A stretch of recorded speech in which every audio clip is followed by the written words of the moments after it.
Let's jump right into this explainer. Today, we're taking something we literally do every single day, eating, and using it as a massive magnifying glass. We're going to look at the absolute core of human evolution, our society, and ultimately our own happiness. The source text we're diving into today is simply titled Food, and it kicks off with a casual afternoon visit to a zoo. Let's see how that simple trip totally deconstructs modern life. Section 1. The Panda Paradox. So the author starts us off with this incredibly simple observation. Watching the pandas in the Washington, D.C. Zoo, I had a thought.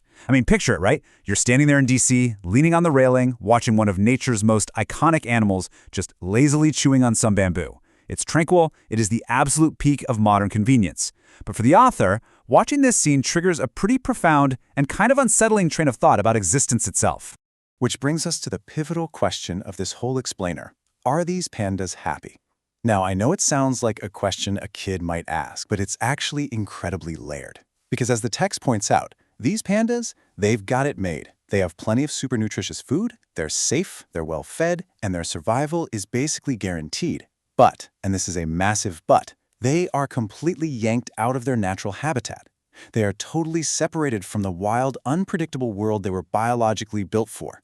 This specific contradiction, having absolute physical security but total environmental displacement, is literally the engine for everything we're about to unpack. Moving on to Section 2, Mastering Our Food Supply. Let's zoom out a bit and see how this panda situation connects to human history. The author throws down a massive foundational thesis here. Mankind's entire development is centric around the ease of availability of food. Think about how wild that statement actually is. All our tech leaps, our complex societies, global expansion, the author argues that the single driving force beneath all of it was just us trying to guarantee we wouldn't starve. We didn't build civilization just for fun, we built it to secure our next meal. To make that happen, to really engineer that availability, we came up with some seriously complex storage systems just to hoard calories. We figured out how to beat seasonality, so we're not just eating what's ripe right now, we eat whatever we're craving, whenever we want it. We innovated ways to crush pests and survive crazy climate disruptions. And the ultimate prize for all this innovation? It's the ability to live absolutely anywhere. We have completely uncoupled our survival from our immediate local ecosystem. To really wrap your head around the magnitude of this, just compare us to the rest of the animal kingdom.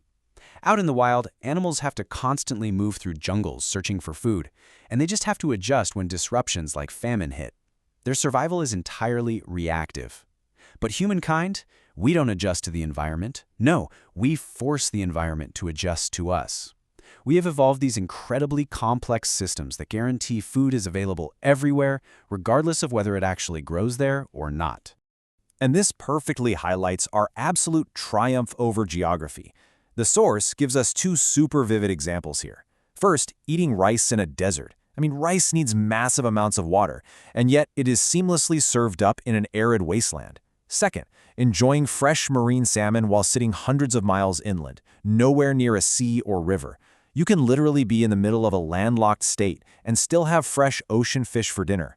We have practically erased geographic boundaries when it comes to what we consume. It is a logistical masterpiece.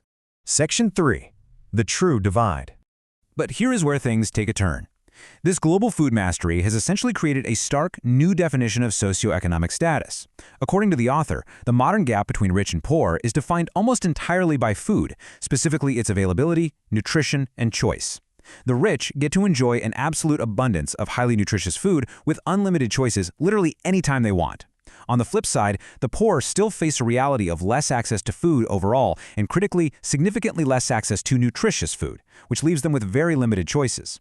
So we built this system that conquered nature, but the perks of that system, the abundance, the nutrition, are exactly what divide the very top of society from the bottom. Section 4. The Ultimate Happiness Question. Which brings us to this pretty wild realization. We are far away from our habitats, but provided with adequate food. Let that sink in for a second. Through all our brilliant storage systems, defying geography, completely mastering convenience, we have engineered a reality for ourselves that perfectly mirrors the exact condition of those captive zoo animals we talked about at the very beginning. We aren't roaming the wild. We aren't reacting to nature. We're sitting in these artificial environments we built, totally detached from the natural habitats we evolved in, just having our adequate, nutritious food delivered straight to our door. So the author leaves us with one final, deeply provocative question. Has all of this, all these complex systems, defeating the seasons, eating salmon in the middle of the mainland, has it actually left mankind happier? Or are we, at the end of the day, just like the animals in the zoo, living far away from our original habitats, stuck in this confined predictability, fed with adequate food, but totally disconnected from our true nature? It is a haunting metaphor, right? It definitely makes you rethink your next trip to the grocery store. I'm going to leave you to ponder that one for yourself. Thanks for hanging out with me for this explainer, and remember to keep questioning the world around you.